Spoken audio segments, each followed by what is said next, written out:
sou R1 de Medicina de Emergência da Unifesp, vou falar para vocês hoje sobre SARA, ou síndrome de desconforto respiratório agudo. É um tema bem difícil, não é uma salada, mas é um capítulo, tá? Mas vamos lá, vamos não ter desespero para tentar entender um pouquinho. A gente começar então pela definição, que nada mais é que um infiltrado pulmonar bilateral, agudo, ou seja, menor de 7 dias, e que desde que seja descartado que esse infiltrado seja de causa cardíaca ou então uma massa pulmonar e que gere uma alteração na relação de PO2 sobre FiO2. E aí a gente pode classificar essa SARA como leve, moderada a grave, de acordo com essa relação. Aqui é a classificação de Berlim, que resume isso que eu acabei de comentar com vocês. Vamos falar um pouco sobre a fisiopatologia. É uma resposta inflamatória desregulada a uma infecção dentro do alvéolo, que vai provocar lesão endotelial do alvéolo, vai provocar vasodilatação, vai fazer com que esse edema se extravase todo por dentro do alvéolo e prejudica a troca pulmonar consequentemente. E aí vem um outro conceito super importante, né, que é esse pulmão de SARA, na verdade, que é um pulmão muito heterogêneo e que a gente pode muitas vezes classificar, dividir o pulmão em 3 áreas. Essa área mais colapsada, em que o alvéolo não faz troca de maneira alguma, que é mais na base. Essa área mediana, que é uma área que tem os alvéolos colapsados, mas ainda consegue realizar a troca. E essa parte que são os alvéolos mais imprensuflados, que a gente chama de baby lâmina. Então a gente tem que ter a noção, quando for fazer esse tratamento, que a gente vai ventilar basicamente mais essa área, que é a área que vai chegar ao ar. Tá?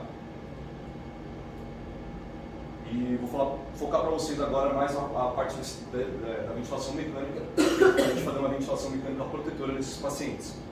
E agora eu vou falar 6 tópicos para vocês, que é super importante nessa fase inicial do manejo da SARA. O primeiro é sempre ter noção que a gente vai ter um volume corrente de 6 ml para cada quilo predito, né? E utilizar sempre essa pressão de platô menor que 30 centímetros de água.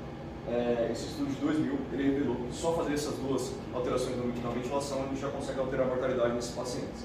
Além disso, a gente tem que ter noção da PIP, tá? Que esse estudo revelou, comparou a PIP alta versus a PIP baixa nessa PIP table e revelou que os pacientes com PIP baixo simplesmente não alteram a mortalidade desses pacientes.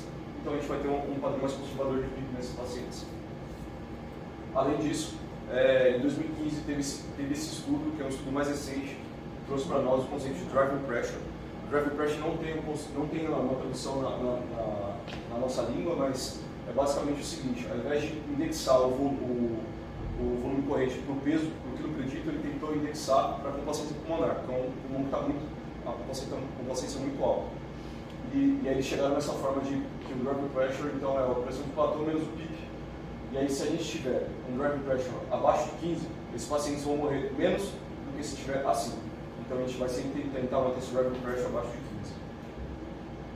Além disso, esses pacientes eles se beneficiam da posição de prona, mas são pacientes que têm uma ventilação mecânica com duração menor de 36 horas, então relativamente aguda, essa intubação desses pacientes, e que tem uma SARA grave, moderada a grave nesses pacientes. E esse estudo ele mostrou que esses pacientes tiveram pelo menos 16 horas diárias de posição de prona nesses pacientes, e só isso reduziu a mortalidade desses pacientes e o tempo intubado. Outro conceito importante é a questão do bloqueador neuromuscular. Lembrar que não altera a mortalidade, mas vai fazer com que reduza a sincronia nos ventiladores, os pacientes conseguem ventilar melhor, e lembrar que a gente tem que usar sempre menos de 48 horas esses bloqueadores. Por fim, o uso dos corticoides.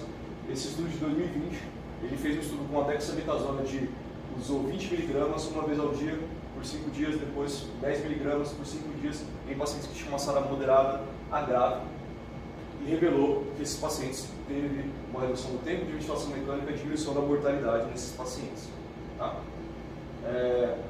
Então, as mensagens que eu quero deixar para vocês nesses pacientes com SARA grave, a gente tem que ter noção do seguinte: a definição, saber diagnosticar, sempre ter o conceito de Berlim na cabeça. Além disso, lembrar que esse pulmão é um pulmão heterogêneo, é um pulmão que tem áreas colapsadas, áreas que fazem pouca trocas e áreas que são as áreas que a gente vai ventilar. A gente tem que ter noção então, por conseguinte, de ter uma ventilação protetora desses pacientes. Tá? São minhas referências. Obrigado.